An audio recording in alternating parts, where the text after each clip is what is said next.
Hi అండి. అందరికి నమస్కారం.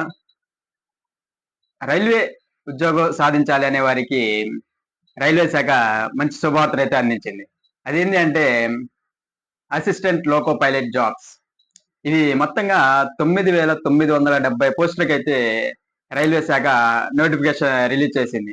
ఇవి అప్లికేషన్స్ అనేవి 3 డేస్ నుంచి స్టార్ట్ అయినాయి. ఇవి ఎండింగ్ డేట్ వచ్చేసరికి నెక్స్ట్ మంత్ 11వ తారీఖు వరకు ఈ అప్లికేషన్స్ అనేవి తీసుకోవడం జరుగుతుంది.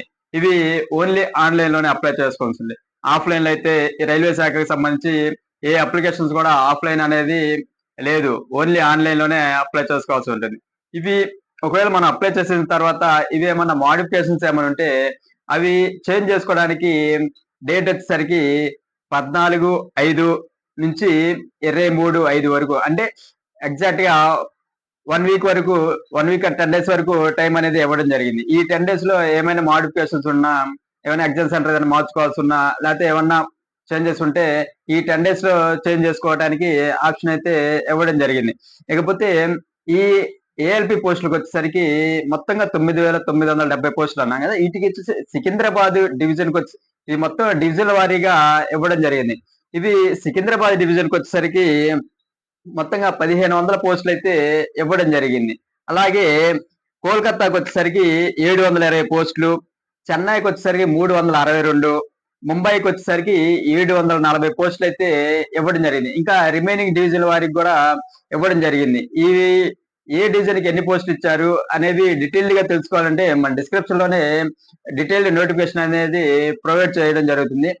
ఏమైనా డౌట్‌లుంటే నోటిఫికేషన్ చూసి మీ డౌట్‌లనేది క్లారిఫై చేసుకోవచ్చు. అంతే కాకుండా అప్లై చేసుకోవాలి అనుకుంటే మన డిస్క్రిప్షన్‌లోనే లింక్ అనేది ఇవ్వడం జరుగుతుంది. ఆ లింక్ ద్వారా కూడా అప్లై చేసుకోవడానికి ఛాన్స్ ఉంది. కాబట్టి అప్లై చేయాలనుకునేవారు మన ఛానల్ లింక్‌లోనే అప్లై చేసుకోవచ్చు.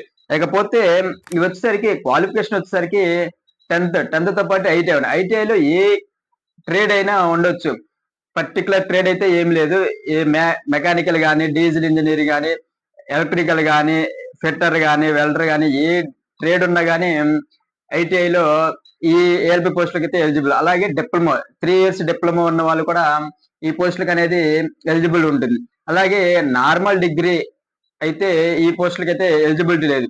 అలాగే ఇంజినీరింగ్ చదివి ఏదైనా ట్రేడ్ కోర్స్ చేసిన వాళ్ళకైతే ఈ పోస్టులకైతే అప్లై చేసుకోవడానికి ఛాన్స్ ఉంది.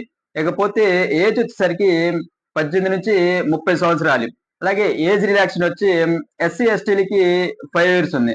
బీసీలకి 3 ఇయర్స్ అంటే 33 అలాగే ఎస్సీ, ఎస్టీలకి 35 ఇట్లా ఈ ఏజ్‌లో ఉన్న గ్రూప్ ఉన్నవాళ్ళు అప్లై చేసుకోవడానికి ఛాన్స్ ఉంది.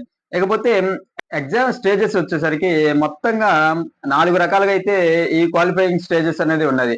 అవి సీబీటీ 1, సీబీటీ 2, సీబీఐటీ అంటే కంప్యూటర్ బేస్డ్ యాప్టిట్యూడ్ టెస్ట్, అలాగే డాక్యుమెంట్ వెరిఫికేషన్, అలాగే మెడికల్ ఎగ్జామినేషన్ ఇవన్నీ ఈ క్వాలిఫైయింగ్‌గా ఈ స్టేజెస్ అన్నీ దాటుకొని రావాలి. అలాగే సీబీటీ 1 వచ్చేసరికి మార్క్స్ వచ్చేసరికి 75 మార్కులకైతే ఎగ్జామ్ ఉంటుంది. అలాగే సీబీ 2 వచ్చేసరికి 175 మార్కులకైతే ఎగ్జామ్ ఉంటుంది. సీబీటీ 2లో 2 పార్ట్‌లుగా ఉంటుంది. CBT part A, part B. Part B వచ్చేసరికి మీరు ఏ ట్రేడ్ అయితే చదువుతారో ఆ ట్రేడ్‌కి సంబంధించి మార్క్స్ క్వెషన్స్ అయితే అడగడం జరుగుతుంది. సీబీటీ 1 వచ్చేసరికి జ అందరికీ ఒకే రకంగా ఉంటుంది. అంటే అర్థమెటిక్, రీజనింగ్, జనరల్ సైన్స్ ఇవన్నీ జస్ట్ క్వాలిఫై మార్క్స్. సీబీటీ 1 వచ్చేసరికి ఈ 75 మార్కులు ఇందులో 1/3 నెగెటివ్ మార్కింగ్ అనేది ఉంటుంది. అలాగే సీబీ 2 కూడా 1/3 నెగెటివ్ మార్కింగ్ అయితే ఉంటుంది.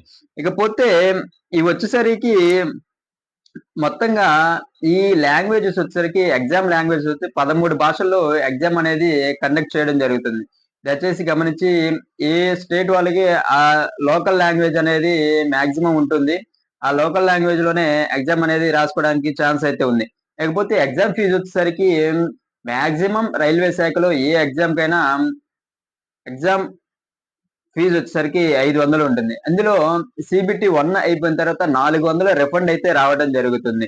అలాగే ఎస్సీ, ఎస్టీలకి అలాగే మహిళలకి వచ్చేసరికి ఫీజు వచ్చేసరికి రూ. 250 మాత్రమే ఉండేది. ఈ సీబీటీ 1 అయిపోయిన తర్వాత వీరికి కూడా రూ. 250 రిఫండ్ రావడం అయితే జరుగుతుంది.